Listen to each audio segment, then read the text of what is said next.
ഇപ്പോൾ വരുന്ന ഒരു വാർത്ത തിരുവനന്തപുരത്തെ അഞ്ചുതെങ്ങിൽ കടലിൽ കുളിക്കാനിറങ്ങിയ കുട്ടികളിൽ ഒരാൾ മരിച്ചു. 10 വയസ്സുകാരൻ ജിയോ തോമസ് ആണ് മരിച്ചത്. 12 വയസ്സുള്ള ആഷ്ലിനെ ഇതുവരെ കണ്ടെത്താൻ കഴിഞ്ഞില്ല. രാഹുൽ വിവരങ്ങൾ നൽകും. രാഹുൽ, എപ്പോഴാണ് ഈ അപകടം പറ്റിയത്?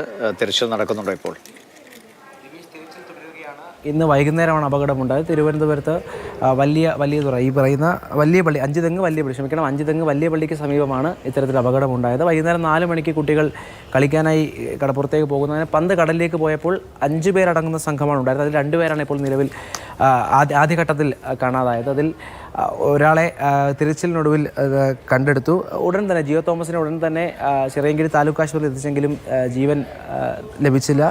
ആ ഒരു തിരച്ചിലിന് ശേഷം ഇപ്പോഴും തിരച്ചിൽ തുടരുകയാണ്. കാരണം ആഷ്ലി ജോസ് എന്ന് പറഞ്ഞ കുട്ടിയെ കണ്ടുകിട്ടാനുണ്ട്. അത്തരത്തിൽ 5 പേരിൽ 2 പേർ തിരയിൽ അകപ്പെട്ടു പോവുകയായിരുന്നു. എന്തായാലും ദാരുണമായ സംഭവമാണ് അഞ്ചുതെങ്ങിൽ നിന്നും റിപ്പോർട്ട് ചെയ്യാനുള്ളത്. ശരി, രാഹുൽ ജി നാഥാണ് വിവരങ്ങൾ നൽകിയത്. അഞ്ചുതെങ്ങിലാണ് ഒരു കുട്ടി മരിച്ചു. ഒരു കുട്ടിക്കായുള്ള തിരച്ചിൽ നടക്കുകയാണ്.